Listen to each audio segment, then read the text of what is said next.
Hello student, myself Pawan Kumar Shukla and today our topic is momentum. Momentum is a part of laws of motion and this is the fourth lecture of this chapter. Momentum को define करने से पहले हम आपको rest position को define करेंगे। तो suppose there is a rest position. यहाँ पे कोई ऑब्जेक्ट है, मान लो एक कार ही हमने ले लिया। यह कार जो है रेस्ट पोजीशन पे है, यह रोड है और यह कार इस पे खड़ी है का मतलब इसका पोजीशन कैसा है, रेस्ट पोजीशन।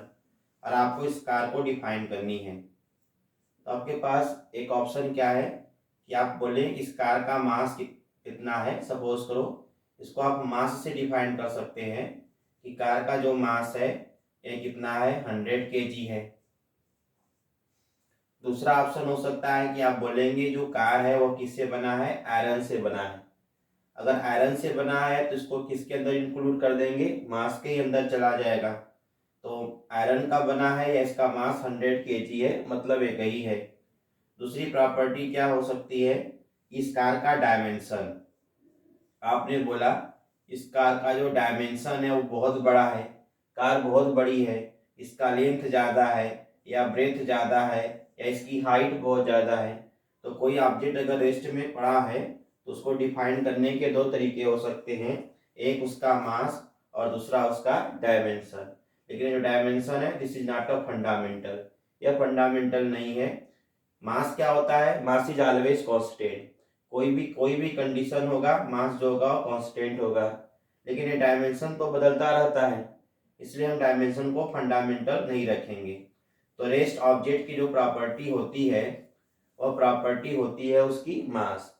अगर कोई ऑब्जेक्ट रेस्ट में है तो उसमें उसकी पोजीशंस को उसको डिफाइन करने के लिए हम किसकी हेल्प लेंगे, मास की हेल्प लेंगे।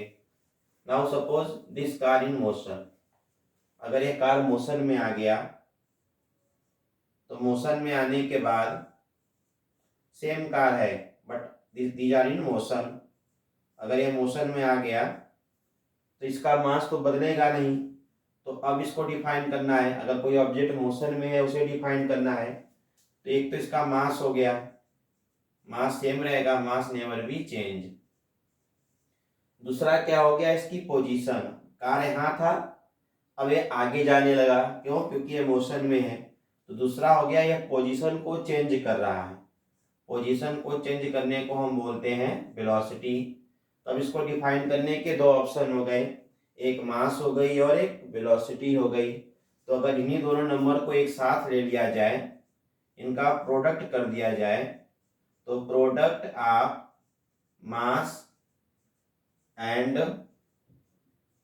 इट्स वेलोसिटी, मतलब मास और उसी मास की वेलोसिटी का जो प्रोडक्ट कर देते हैं, इट इज कॉल्ड मोमेंटम। इसी को हम क्या बोलते हैं, मोमेंटम बोलते हैं।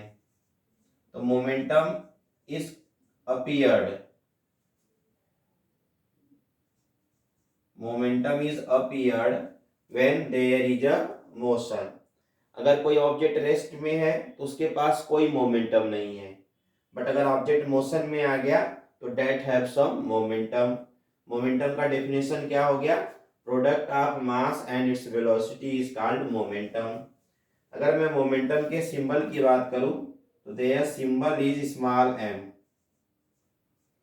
These are the momentum symbol. देखो their symbol is small p।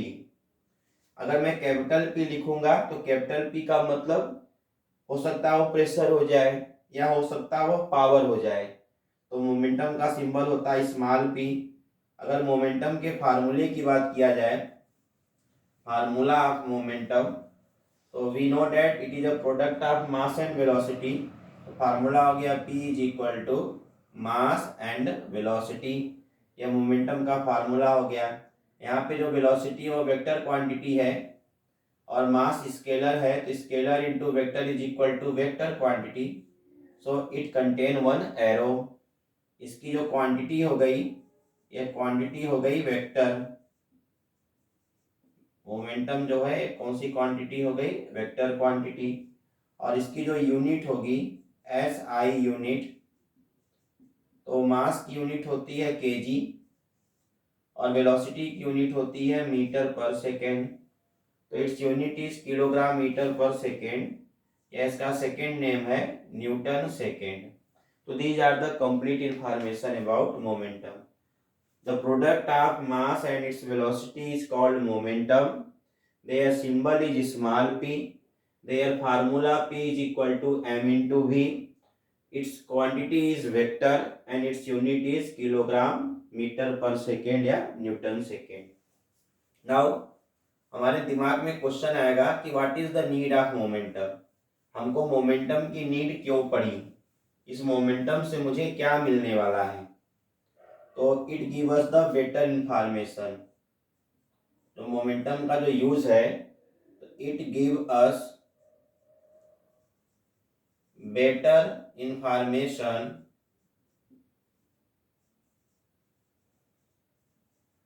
Then velocity. यह वेलोसिटी से अच्छा इंफॉर्मेशन देता है हमको। जैसे सपोज करो कि कोई ऑब्जेक्ट है जो हमारे पास आ रहा है और उसकी स्पीड है 10 किलोमीटर पर आवर, और मैं आपको टारगेट दूं कि आप इस ऑब्जेक्ट को रोक के दिखाओ। तो आपने यहाँ से चेक किया कि इसकी वेलोसिटी तो बहुत कम है, तो आपके माइंड में आया इसको हम आराम से रोक लेंगे क्योंकि इसकी स्पीड कितनी है, 10 किलोमीटर पर आवर है। अच्छा, अब मैं आपसे बोलूं कि जो ऑब्जेक्ट है जिसकी स्पीड 10 किलोमीटर पर आवर है वह ट्रेन है। अब मैंने उसके साथ उसका नाम भी अटैच कर दिया कि डेट आर द ट्रेन। अब मैं कहा इसको रोक के दिखाओ, तो आप बोलेंगे कि मैं इसको नहीं रोक पाऊंगा। क्यों? क्योंकि अभी तक आपके पास वेलोसिटी की इंफॉर्मेशन थी, अब आपके पास वेलोसिटी के साथ साथ मास की भी इंफॉर्मेशन आ गई और आपने देखा कि इसका मास तो बहुत ज्यादा है, यानी इस ट्रेन का मोमेंटम बहुत ज्यादा होगा, इसलिए मैं इसको नहीं रोक पाऊंगा। तो जो मोमेंटम होता है यह वेलोसिटी से ज्यादा अच्छा इंफॉर्मेशन देता है। क्यों? क्योंकि यह मास को वेलोसिटी के साथ एसोसिएट कर देता है, जोड़ देता है। मोमेंटम दो तरीके का हो सकता है, एक का नाम होता है इनिशियल मोमेंटम एंड दूसरे का नाम है फाइनल मोमेंटम। इनिशियल मोमेंटम का फार्मूला हो जाएगा P I symbol and formula mass into initial velocity. Final momentum का symbol P F, formula mass into final velocity. Now अगर मुझे चेंज इन मोमेंटम की बात करूं तो चेंज इन मोमेंटम का मतलब final momentum minus initial momentum. तो यहाँ पे फाइनल मोमेंटम की जगह m into v, initial momentum की जगह m इंटू यू। इनका मास सेम भी हो सकता है, इनका मास अलग अलग भी हो सकता है। यहाँ पे इनका मास सेम है, सो वी टेक कॉमन, इधर हो जाएगा m v माइनस यू। ये एक फार्मूला बन के आ गया चेंज इन मोमेंटम का, और इसकी यूनिट क्या होगी, न्यूटन सेकेंड। तो फार्मूले में हमने देखा मास को हमने कॉमन ले लिया, यह v माइनस यू हो गया। यहाँ पे तो इन दोनों का माइनस लिखा है, लेकिन जरूरी नहीं है कि हमेशा ये माइनस हो, कभी कभी ये प्लस भी हो सकते हैं। इसको हम समझते हैं एक एग्जांपल से।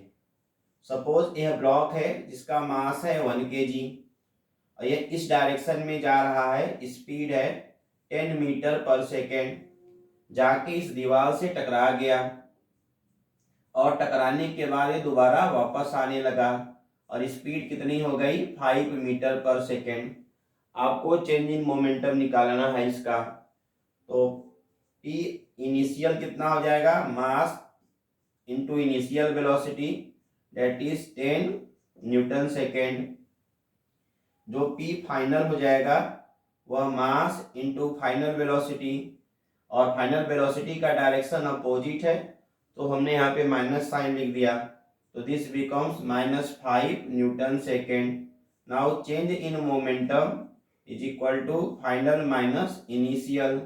यहाँ फाइनल मोमेंटम -5 है और इनिशियल मोमेंटम 10 है, तो दिस बिकम्स -15 न्यूटन सेकेंड। तो हमने देखा कि फार्मूले